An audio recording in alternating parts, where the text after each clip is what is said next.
안녕하세요. 한국국방연구원 이중구입니다. 북한은 하노이 노딜 사태 이후 2019년 연말까지 미국이 정책 변화를 보여야 한다고 요구했습니다. 2019년 4월 시정연설에서 김정은 위원장은 올해 말까지는 인내심을 발휘할 것이라고 언급했고, 연말 시한이 다가오자 외무성은 크리스마스 선물이 미국의 결심에 달려있다고 발표했습니다. 결국 북미 비핵화 협상이 연말 시한까지 진전을 이루지 못한 채 2020년 북한의 대외 정책이 어떻게 진행될지 주목되고 있습니다. 2020년 북한의 행보는 7기 5차 전원회의에서 언급된 북한의 대외 정세 인식, 대내 정책과 더불어 올해 있을 미국의 대선 일정을 통해 예상해 볼 수 있습니다. 우선 북한은 7기 5차 전원회의에서 미국이 북미 대화를 통해 자신의 이속만을 챙기면서 제재로 자신들을 굴복시키려고 한다며 적대적 행위와 핵 위협 공갈이 증대되고 있다고 분석했습니다. 즉, 비핵화 협상의 기회가 축소되고 적대적 안보 환경이 지속되고 있다는 인식을 보인 것입니다. 다음으로 대내 정책적으로는 농업 생산 증대를 핵심 목표로 제시하면서 협상보다 자력갱생의 정면 돌파전을 선택하였습니다. 내각의 통일적 지도, 경제 계획의 신뢰도 향상, 사회주의 상업의 복원, 반사회주의와 비사회주의 척결과 같은 보수적 정책 기조를 밝히면서 외부의 지원에만 의존하지 않겠다는 입장을 보인 것입니다. 끝으로 북한의 행보에 영향이 큰 주요 외부 정세로는 11월에 예정된 미국 대선이 있습니다. 북한은 과거 2012년 미국 대선 국면에서 이 2구 합의를 체결해 놓고도 미국의 적대 정책 철회를 요구하면서 인공위성 시험 발사를 강행했으며, 다음번에 미국 대선이 있던 2016년에도 4차 핵실험을 진행하고 무수단 미사일을 연달아 시험 발사했었습니다. 이러한 양상이 금년에도 반복될 것으로 예상할 수 있습니다. 2020년 외부 환경에 대한 북한의 인식과 대내 정책에 대한 입장을 고려했을 때 북한의 협상 의지는 더 약화되었고 전략 도발 의지가 점차 강화되는 것으로 예상됩니다. 우선 북한은 미국이 협상을 하려는 의지가 약해졌다고 판단하고 제재를 버티기 위해 자립적 대내 정책을 결정한 것으로 보입니다.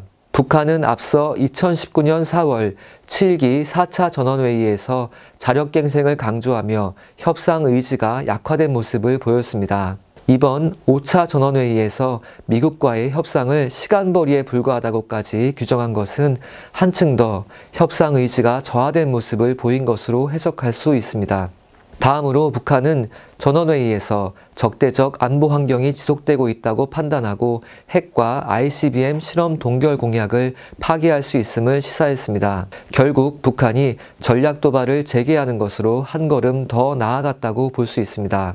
다만 2013년이나 2017년처럼 선제 타격 위협을 했던 과거의 도발 사례와는 달리 현재는 도발 의지를 최고 수위로 표출하지 않은 것으로 볼 수 있으며, 이는 한국의 대북 정책까지 악화되지는 않았기 때문으로 분석됩니다.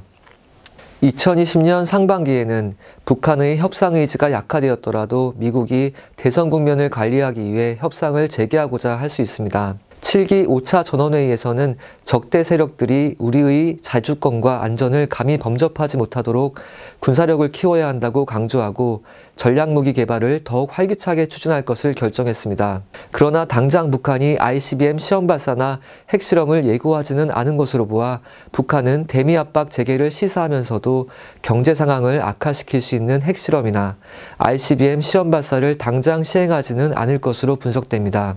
이러한 국면에서 미국은 주요한 외교적 업적으로 내세워온 북한의 핵 ICBM 실험 중단이 대선 시기에 깨어지는 것을 좌시할 수 없을 것입니다. 따라서 대북 압박쟁과 함께 협상 또한 모색할 것으로 전망됩니다.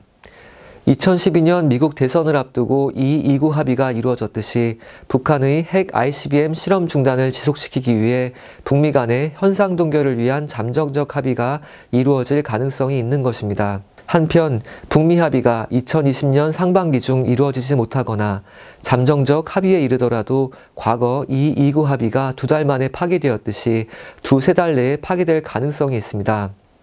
이 경우 북한은 2020년 하반기에 발사체 시험 발사 등 도발적 행동을 감행할 가능성이 있습니다. 7기 5차 전원회의에서는 2020년 10월 10일이 노동당 창건 75도를 성대히 기념할 것으로 결정했습니다. 이에 따라 대내적으로는 과학기술 발전의 성과를 보이기 위한 조치 중 하나로 당 창건일에 맞춰 ICBM, SLBM과 같은 전략무기를 공개하거나 우주개발 2단계 5개년 계획의 마지막 해를 기념하여 인공위성 발사를 하는 형태로 전략 도발을 검토할 수 있습니다. 이처럼 북한은 2016년 9월 9일에 제5차 핵실험을 진행했던 사례와 같이 미국의 대응이 곤란한 대선 기간을 이용하여 대미 압박을 모색할 수도 있습니다. 2020년 연말까지 비핵화 협상이 원하는 수준에 도달하지 못한다면 연말 즈음에 북한이 본격적으로 도발할 것으로 우려됩니다. 미국 대선 이후에 전략무기 시험 발사 위협으로 대미 협상력을 극대화한 후 차기 행정부 혹은 트럼프 2기 행정부로부터 부분적인 비핵화 대신 제재 해제를 얻어내고자 시도할 수 있습니다. 이때 북한은 전략무기 실험 위협에 이어 미사일을 수차례 발사하거나 전략군을 훈련하는 식으로 연달아 도발할 수 있습니다. 이는 오바마 행정부 2기 출범 직전에 은하 3호를 발사한 사례와 트럼프 행정부 출범 직전에 김정은 신년사에서 ICBM 실험 발사를 예고한 사례에서도 보여졌던 양상입니다. 이처럼 2020년은 비핵화 협상과 전략 도발의 전망이 순차적으로 엇갈리는 복합적인 해입니다. 상반기에는 북한의 핵 ICBM 실험 동결을 지속시키고 대선 국면을 관리하기 위한 미국의 협상 노력이 이어지고 하반기에는 미국의 입장 변화와 양보를 이끌어내기 위한 북한의 대미 압박 가능성이 존재한다는 의미입니다. 이에 대비하여 우리 한국 정부는 비핵화 협상을 촉진하기 위한 노력과 함께 다양한 상황 관리를 위해 대북 감시를 강화하고 한미 간의 긴밀한 협력을 유지할 수 있도록 노력해야 할 것입니다. 감사합니다.